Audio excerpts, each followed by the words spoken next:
When the British began probing the Backcountry in 1777, 1778, they were faced with a major problem.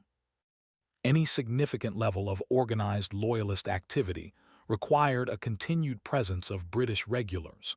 352. The available manpower that the British had in America was insufficient to protect Loyalist territory and counter American offensives. 353. The Loyalist militias in the South were constantly defeated by neighboring Patriot militia. The Patriot victory at the Battle of Kings Mountain irreversibly impaired Loyalist militia capability in the South. 233. When the early war policy was administered by Howe, the Crown's need to maintain Loyalist support prevented it from using the traditional revolt suppression methods. 354. The British cause suffered when their troops ransacked local homes during an aborted attack on Charleston in 1779 that enraged both Patriots and Loyalists. 221. After Congress rejected the Carlisle Peace Commission in 1778 and Westminster turned to hard war during Clinton's command, neutral colonists in the Carolinas often allied with the Patriots. 355. Conversely, Loyalists gained support when Patriots intimidated suspected Tories by destroying property or tarring and feathering. 356. A Loyalist militia unit, the British Legion, provided some of the best troops in British service. 357. It was commanded by Tarleton and gained a fearsome reputation in the colonies for brutality and needless slaughter. 358. Better source needed. Women. Main article, Women in the American Revolution. Scene of Nancy Morgan Hart on the left with musket raised and child hiding behind her skirts, and behind. On the right, 2 Loyalist soldiers are lying on the floor, and 3 are raising their hands defensively in alarm. Nancy Hart single-handedly captured 6 Loyalist soldiers who barged into her home, intending to ransack it. Women played various roles during the Revolutionary War. They often accompanied their husbands when permitted. For example, throughout the war, Martha Washington was known to visit and provide aid to her husband George at various American camps. 359. Women often accompanied armies as camp followers to sell goods and perform necessary tasks in hospitals and camps, and numbered in the thousands during the war. 360. Women also assumed military roles. Some dressed as men to directly support combat, fight, or act as spies on both sides. 361. Anna Maria Lane joined her husband in the Army. The Virginia General Assembly later cited her bravery. She fought while dressed as a man and performed extraordinary military services, and received a severe wound at the Battle of Germantown. With the courage of a soldier. 362. On April 26, 1777, Sybil Ludington is said to have ridden to alert militia forces to the British's approach. She has been called the female Paul Revere. 363. Whether the ride occurred is questioned. 364, 365, 366, 367. A few others disguised themselves as men. Deborah Sampson fought until her gender was discovered, and she was discharged as a result. Sally St. Clair was killed in action. 362. African Americans. Main article, African Americans in the Revolutionary War. A scene of 4 uniformed soldiers of the Continental 1st Rhode Island Regiment. On the left, a black and a white soldier formally at attention, with brown Bess muskets. On the right, a downcast white soldier walking back into formation with an officer barking at him, holding a cat-o'-nine tails for flogging. Continental Army soldiers, including one from the 1st Rhode Island Regiment on the left. When war began, the population of the 13 colonies included an estimated 500,000 slaves, predominantly used as labor on southern plantations. 368. In November 1775, Lord Dunmore, the royal governor of Virginia, issued a proclamation that promised freedom to any Patriot-owned slaves willing to bear arms. Although the announcement helped to fill a temporary manpower shortage, white Loyalist prejudice meant recruits were eventually redirected to non-combatant roles. The Loyalists' motive was to deprive Patriot planters of labor rather than to end slavery. Loyalist-owned slaves were returned. 369. The 1779 Philipsburg Proclamation, issued by Clinton, extended the offer of freedom to Patriot-owned slaves throughout the colonies.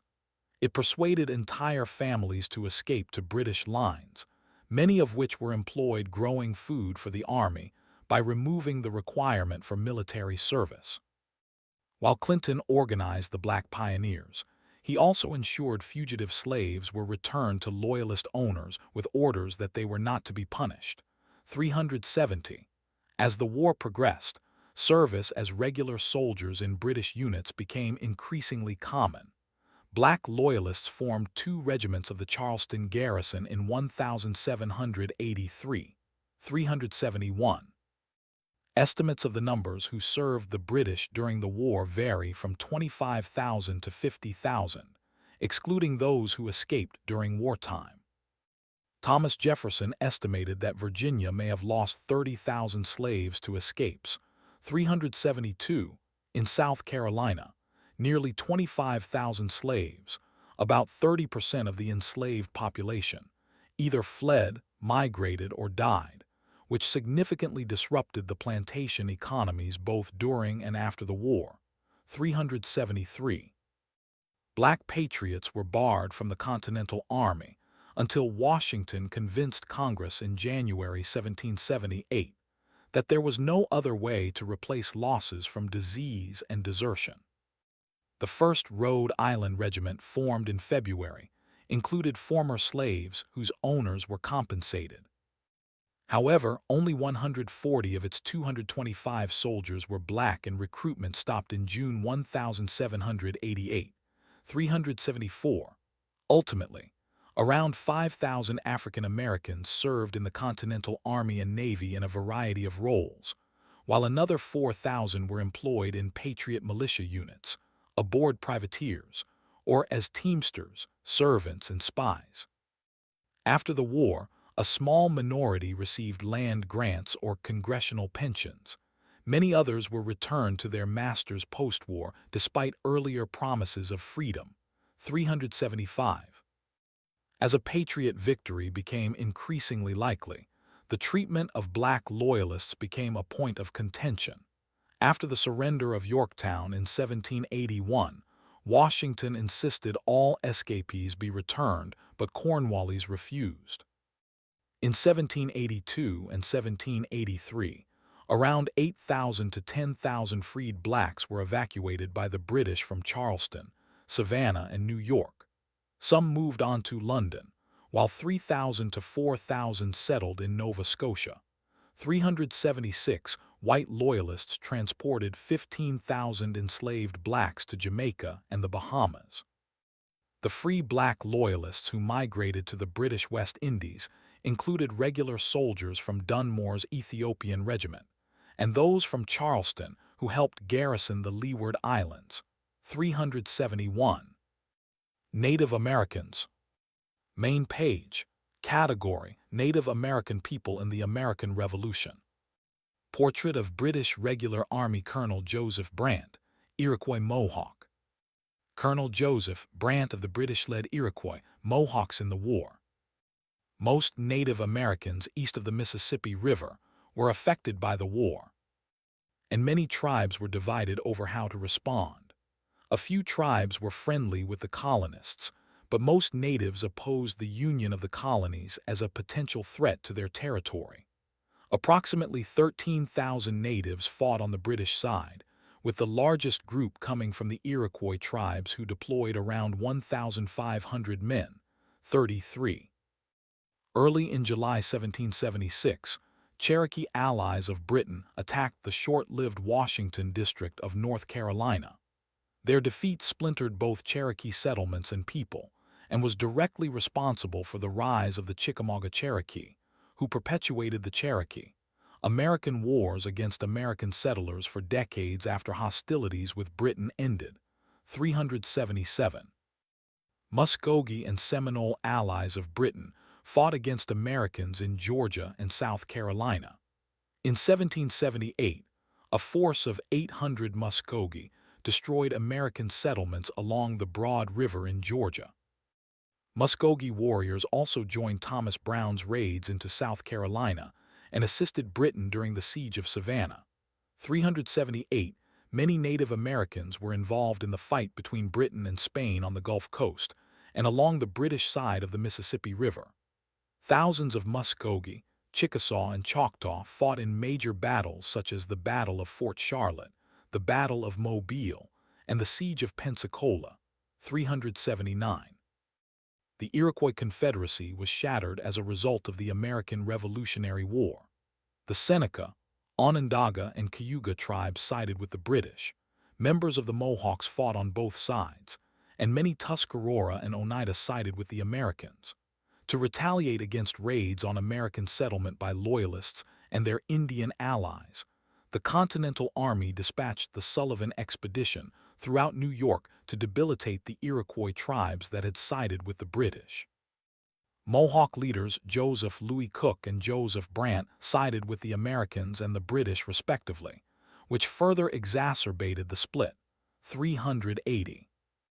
In the Western Theater, conflicts between settlers and Native Americans led to lingering distrust. 381. In the 1783 Treaty of Paris, Great Britain ceded control of the disputed lands between the Great Lakes and the Ohio River, but native inhabitants were not a part of the peace negotiations. 382 tribes in the Northwest Territory joined as the Western Confederacy and allied with the British to resist American settlement. And their conflict continued after the Revolutionary War as the Northwest Indian War. 383. Peace negotiations. Further information, Treaty of Paris, 1783. Portrait of the four principal U.S. ministers in Paris.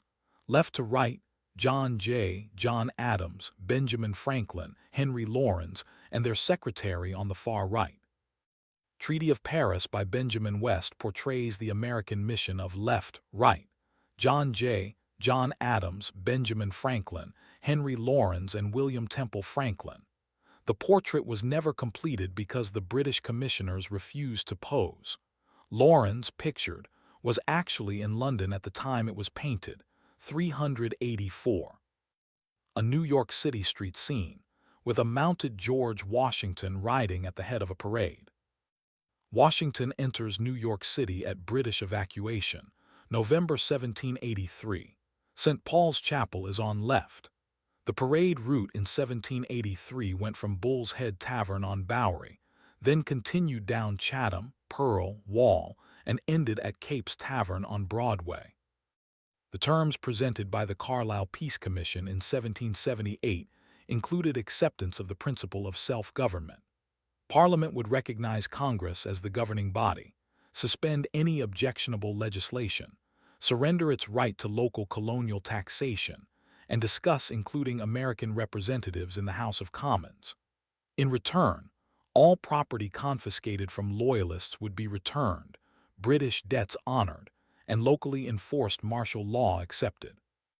However, Congress demanded either immediate recognition of independence or the withdrawal of all British troops.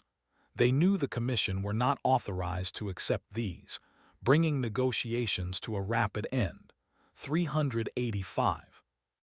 On February 27, 1782, a Whig motion to end the offensive war in America was carried by 19 votes. 386. North resigned, obliging the king to invite Lord Rockingham to form a government. A consistent supporter of the Patriot cause, he made a commitment to U.S. independence a condition of doing so. George III reluctantly accepted, and the new government took office on March 27, 1782. However, Rockingham died unexpectedly on July 1 and was replaced by Lord Shelburne, who acknowledged American independence. 387. When Lord Rockingham was elevated to Prime Minister, Congress consolidated its diplomatic consuls in Europe into a peace delegation at Paris. The dean of the delegation was Benjamin Franklin. He had become a celebrity in the French court, but he was also influential in the courts of Prussia and Austria.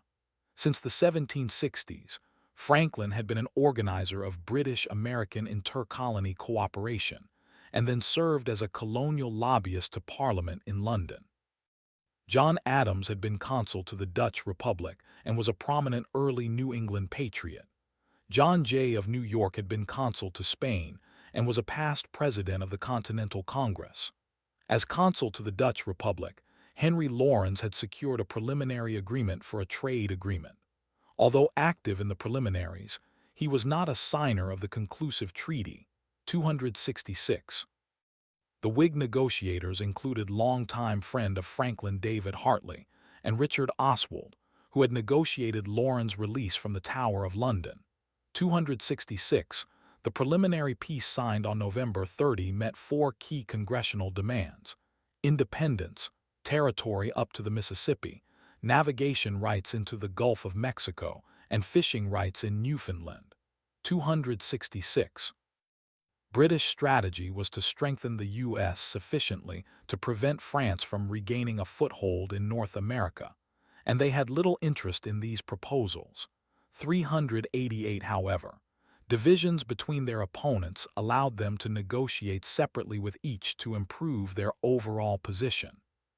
Starting with the American delegation in September 1782, 389, the French and Spanish sought to improve their position by creating the U.S. dependent on them for support against Britain, thus revering the losses of 1763, 390. Both parties tried to negotiate a settlement with Britain excluding the Americans. France proposed setting the western boundary of the U.S. along the Appalachians, matching the British 1763 proclamation line. The Spanish suggested additional concessions in the vital Mississippi River basin, but required the cession of Georgia in violation of the Franco-American alliance. 390. Facing difficulties with Spain over claims involving the Mississippi River, and from France, who was still reluctant to agree to American independence until all her demands were met, John Jay told the British that he was willing to negotiate directly with them, cutting off France and Spain. And Prime Minister Lord Shelburne, in charge of the British negotiations, agreed. 391. Key agreements for the United States in obtaining peace included recognition of U.S. independence, all of the territory east of the Mississippi River, north of Florida and south of Canada, and fishing rights in the Grand Banks, off the coast of Newfoundland and in the Gulf of St. Lawrence. The United States and Great Britain were each given perpetual access to the Mississippi River, 392-393. An Anglo-American preliminary peace was formally entered into in November 1782, and Congress endorsed the settlement on April 15, 1783. It announced the achievement of peace with independence, and the conclusive treaty was signed on September 2, 1783, in Paris, effective the following day when Britain signed its treaty with France. John Adams, who helped draft the treaty, claimed it represented one of the most important political events that ever happened on the globe. Ratified respectively by Congress and Parliament, the final versions were exchanged in Paris the following spring. 394. On November 25, the last British troops remaining in the U.S. were evacuated from New York to Halifax. 395. Aftermath. Main article: American Revolution. Territory. The expanse of territory that was now the U.S. included millions of sparsely settled acres south of the Great Lakes between the Appalachian Mountains and the Mississippi River, much of which was part of Canada. The tentative colonial migration west became a flood during the war. 396. Britain's extended post-war policy for the U.S. continued to try to establish an Indian barrier state below the Great Lakes as late as 1814, during the War of 1812. The formerly acquired Western American lands continued to be populated by indigenous tribes that had mostly been British allies. 382. In practice, the British refused to abandon the forts on territory they formerly transferred. Instead, they provisioned military allies for continuing frontier raids and sponsored the Northwest Indian War, 1780–1795. British sponsorship of local warfare on the U.S. continued until the Anglo-American Jay Treaty, authored by Hamilton, went into effect on February 29, 1796, 397 AL. Of the European powers with American colonies adjacent to the newly created U.S., Spain was most threatened by American independence, and it was correspondingly the most hostile to it. Its territory adjacent to the U.S. was relatively undefended, so Spanish policy developed a combination of initiatives. Spanish soft power diplomatically challenged the British territorial cession west to the Mississippi River and the previous northern boundaries of Spanish Florida. 399. It imposed a high tariff on American goods, then blocked American settler access to the port of New Orleans. At the same time, the Spanish also sponsored war within the U.S. by Indian proxies in its southwest territory ceded by France to Britain, then Britain to the Americans. 396. Casualties and losses. Globe icon. The examples and perspective in this section deal primarily with Patriot-centric and do not represent a worldwide view of the subject. The specific issue is overemphasis on Patriots, no mention of Loyalists. You may improve this section, discuss the issue on the talk page, or create a new section, as appropriate. August 2025. Learn how and when to remove this message. Further information. Prisoners in the American Revolutionary War. A cemetery. Gravestones in the foreground in staggered, irregular rows. Behind them grass-covered mounds of dead. An American flag in the background along a tree line. Mass graves from the battles of Saratoga and Salem, New York. The total loss of life throughout the conflict is largely unknown. As was typical in wars of the era, diseases such as smallpox claimed more lives than battle. Between 1775 and 1782, a smallpox epidemic throughout North America killed an estimated 130,000. 41N. Historian Joseph Ellis suggests that Washington having his troops inoculated against the disease was one of his most important decisions. 400. More than 25,000 patriots died during active military service. 401 of these, approximately 6,800 were killed in battle, while at least 17,000 died from disease. The majority of the latter died while prisoners of war of the British, mostly in the prison ships in New York Harbor. 402 AL. The number of patriots seriously wounded or disabled by the war has been estimated from 8,500 to 25,000. 403. The French suffered 2,112 killed in combat in the United States. 404 AP. The Spanish lost 124 killed and 247 wounded in West Florida. 405 AC. A British report in 1781 puts their total army deaths at 6,046 in North America, 1,775, 1,779. 41 are approximately 7,774 Germans died in British service, in addition to 4,888 deserters.